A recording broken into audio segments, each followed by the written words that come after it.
The little girl is playing outside when suddenly her ears catch the scream of the kids trapped inside the burning house. The distant shouts quickly turn into desperate, frantic cries. Todd crawls outside screaming. The little girl runs to her house and calls out for her mother. She tells her that there's a fire outside. The mother rushes outside. Todd tells her to call the fire department. She immediately calls the fire department. The woman nervously answers questions on the phone while watching the house burn.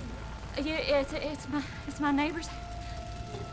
She indicates that there are babies inside the house and gives out the address they're at. Todd pushes his car out of the way so it doesn't get destroyed. Todd breaks one of the windows, but fire breaks out, resulting in an explosion. The fire continues to break out through the doors, making it impossible for Todd to get inside to save his kids. Todd starts crying and praying for his kids, knowing it is too late to save them now. The house was in ruins and his daughters were gone. This is where the tragedy begins, but also where society fails him for the first time. It's the moment grief becomes suspicion and love becomes a crime. As Todd stood outside, watching his world collapse, neighbors whispered and authorities took note of his reactions that would later be used against him.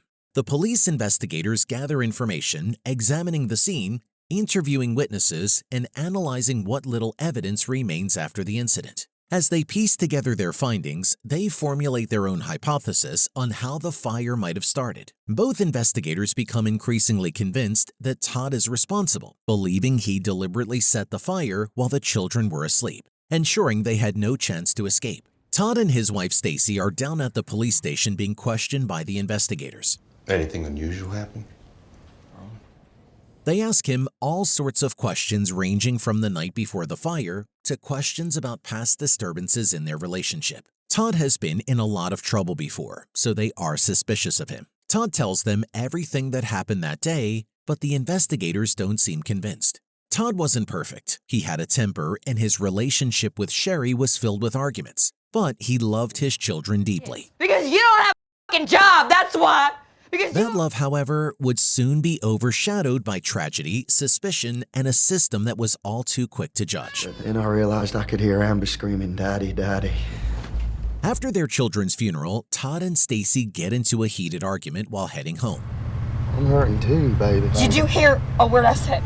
Eventually, they get pulled over by the police and Todd gets arrested for the murder of his 3 daughters. What should have been a period of mourning quickly turned into an interrogation. Investigators combed through the wreckage and concluded that the fire was no accident. It was arson. The burn marks, the patterns in the debris, the way the flames had spread, it all pointed to an accelerant, they claim, and there was only one person to blame: Todd. Before he could fully comprehend what was happening, he was arrested and charged with the murder of his own children. His grief and disbelief were dismissed as a trick, and suddenly he is no longer seen as a grieving father, but as a cold-blooded killer. Todd is still in disbelief about what's happening, unable to comprehend how his life has spiraled into this nightmare. Frustration and fear build inside him, and tensions eventually boil over when he gets into a heated argument with his cellmate. Meanwhile, his lawyers deliver a harsh reality check, advising him to plead guilty in exchange for a life sentence. But Todd refuses,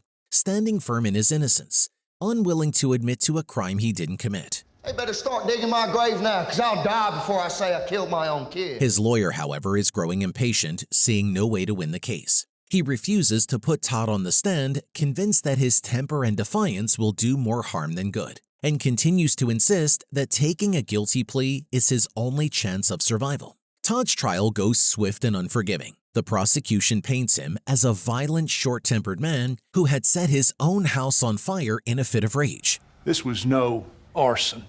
This was murder. The prosecutor presents to the jury the pictures of the 3 little girls who died in the fire. Their neighbor, who called the fire department, testifies against Todd, saying he didn't try to save the kids. He didn't try to save those kids till the cops showed up. The prosecution presents forensic experts who claim the fire was intentionally set. They highlight burn marks and melted flooring as evidence of accelerants. In the shape of a pentagram, the symbol of the devil.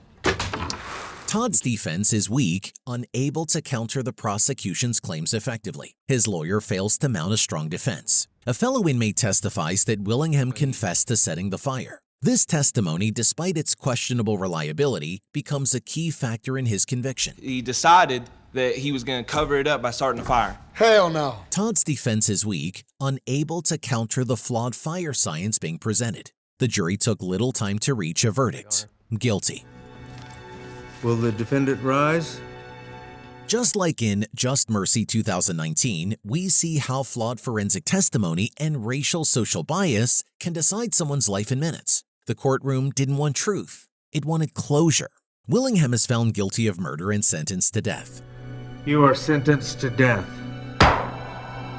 He reacts with anger and disbelief while Stacy struggles with her doubts about his innocence. Todd is moved to a high-security prison to serve his days until he finally gets his penalty. Everyone around him, including the prisoners and the guards, is convinced he is guilty. Todd's time in prison grows even more brutal when tensions with other inmates escalate into a violent altercation. A heated argument turns physical, and Todd, outnumbered, is beaten before guards intervene.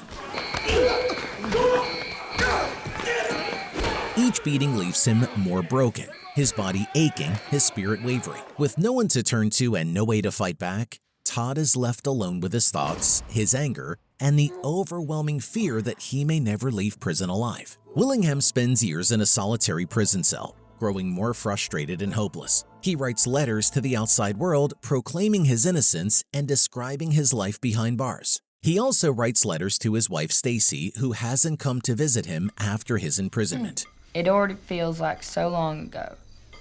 Stacy reads his letter and decides to write a letter to the governor about Todd's innocence, but she gets into a fight with her grandmother because of it. Todd continues writing to Stacy, holding on to something real in a world that now feels cold and unforgiving. But in between those descriptions, he also reminisces about the life they once shared, the moments of love and laughter that now seem so distant. Writing becomes his only escape, his only way to feel connected to the outside world. One day while in the prison yard, a fellow inmate pulls him aside and offers a slight bit of hope. The prisoner tells Todd that he can reach out to Texas Equal Justice, an organization that helps those who have been wrongfully convicted. If he writes to them and explains his situation, they might be able to assign him a lawyer who can fight for his appeal.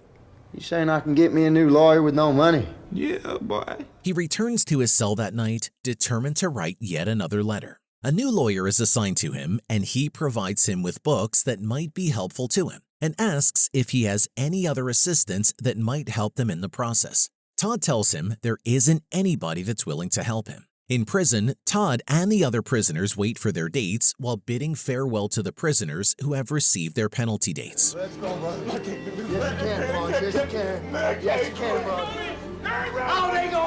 7 years go by, and Elizabeth, a single mother with a strong sense of justice, reads about Todd's case and decides to write to him back. Todd writes letters to Elizabeth, walking her through his days in prison and his frustration while staying there. He adds her to the visitor list so that she can come and visit him one day. Elizabeth finally decides to pay him a visit and discuss how she can help him. Elizabeth and Todd have a very good first impression.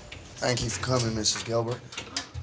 Really nice to meet you. And Elizabeth leaves determined to help him. Todd begins to open up, showing a side of himself no one else sees. Through Elizabeth, Todd found a voice, someone who believed in his innocence when the world had already condemned him. And through Todd, Elizabeth found a cause that would consume her life, a fight to prove that justice had failed. Elizabeth faces her only difficulties at home because of the death of her ex-husband, who is the father of her 2 children. Todd keeps sending her letters and updating her about his life. He seems to be learning a lot during his stay there.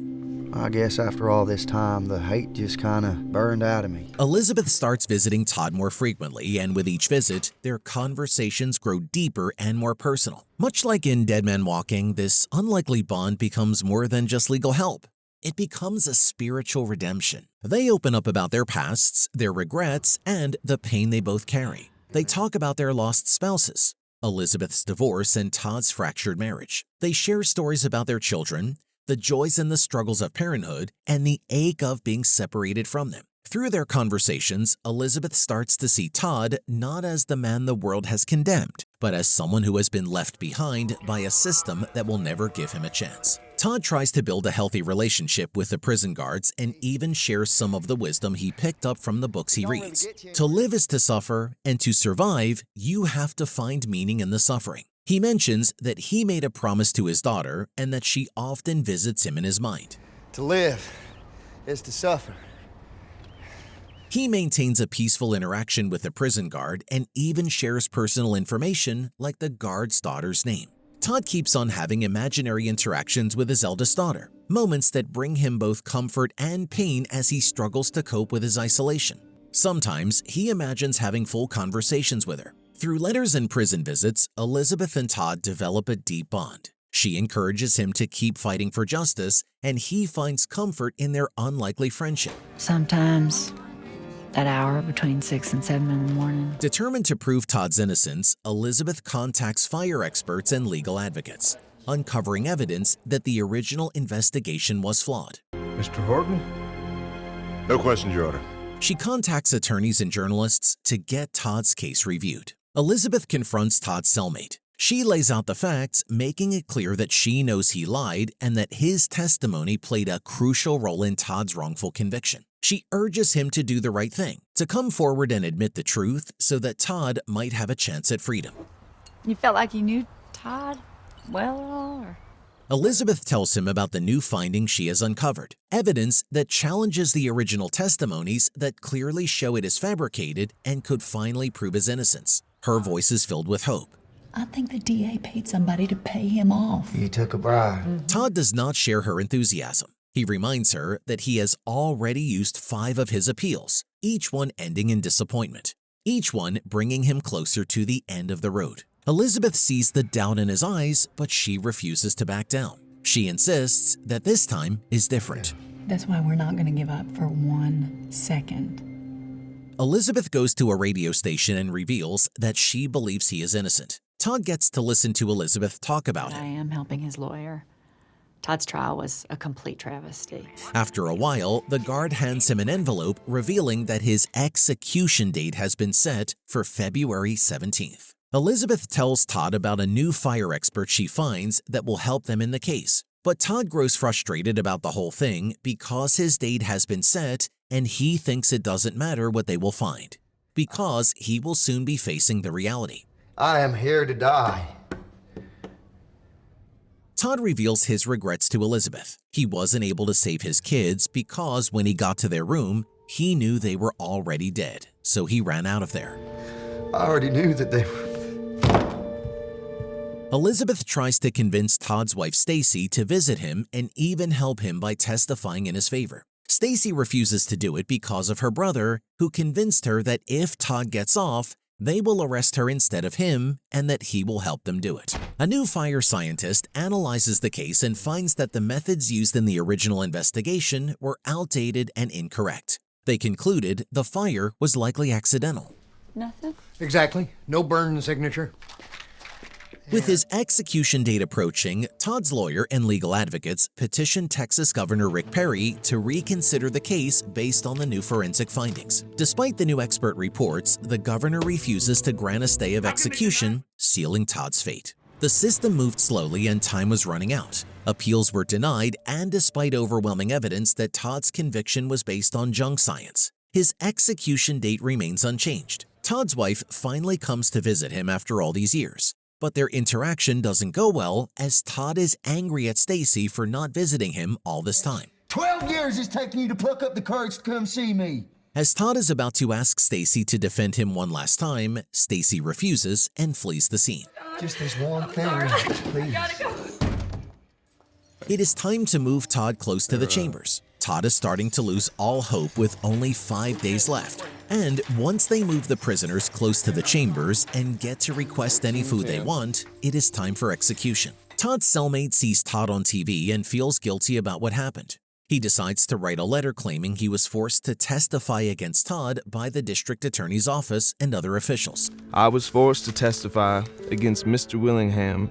He now recants his testimony against Todd. The prosecutor in Todd's case reads the letter and hides it. With 2 days left until Todd's execution, Stacy has news stations and reporters in front of her home waiting for her to give them her opinion about Todd's case, whether or not she believes he did it. Stacy's grandmother tells Stacy not to say a word to the reporters and to let her brother do all the talking. Stacy's brother reveals to the press that Todd has confessed to Stacy about killing his 3 daughters while she came to visit him in prison, and that he is guilty. Elizabeth gives Todd a visit, and with all the things that have been said and the refusal from the governor, Todd tells Elizabeth that he is scared now and not about dying, but about the pain of the injection he will receive. Todd asks Elizabeth if she is going to be there in his final moments, and Elizabeth promises to be on his side when they do it. You're gonna be there, right? Elizabeth goes home troubled about what is going to happen to Todd. The evidence clearly shows that he is innocent, but the state is refusing to give him his right to prove himself innocent. Elizabeth breaks down in tears, feeling sad about the ugliness of the world her kids have to witness. But you had to learn such a shitty truth about the world. Todd waits for his final hours while Elizabeth is on the phone trying to get the governor to read Todd's case while driving to see Todd for the last time. Unfortunately, she gets into a devastating car crash. Todd expects a phone call from Elizabeth with less than 2 hours to his execution, but he is told no one has called for him. Even the prison guard is frustrated about Todd's situation. Elizabeth gets to a hospital. She is thankfully alive, but her neck is broken. It is unlikely that she will ever be able to walk again. Her children tremble in shock at the news. Elizabeth is inside the hospital bed, devastated about not being able to be there for Todd in his final moments like she promised. Come on now, get up. Todd writes a letter to Elizabeth after he figures out that she hasn't shown up. The guards come to his cell to escort him to the death chamber. He initially tries to fight them off by sticking to the floor so they won't take him, but he finally gives in. Some people came to support Todd in his final moments, including his ex-wife, but Todd isn't really glad his ex-wife showed up and asks for her to be removed. I hope you rot in hell, you. The guard tells him they aren't able to do that. Todd curses her out for her betrayal. In his final words, Todd once again tells the people he is an innocent man, convicted of a heinous crime that he did not commit. He has been prosecuted for 12 years despite maintaining his innocence and was denied his right to appeal. As his last dying wish, he requests that his body be cremated and that his ashes be spread across his daughter's grave. Todd is finally given the dose of a lethal injection through his bloodstream. He struggles for a bit and eventually meets his fate. The movie ends with a touching scene of Elizabeth reading Todd's last letter. It brings the story full circle. Elizabeth reads one of Todd's letters, remembering his resilience while his life was taken. His words and his story will live on. He also wrote that he had a dream where he was having a walk with his girls, and Elizabeth was also there in his dream. Elizabeth fulfills Todd's last wishes along with her children by spreading his ashes on his daughter's grave. Elizabeth has a bittersweet moment. Although she tried her best to help Todd, she wasn't able to save him. Todd expresses his infinite gratitude for the kindness Elizabeth showed him. You showed me that love is always there if you just open yourself to it.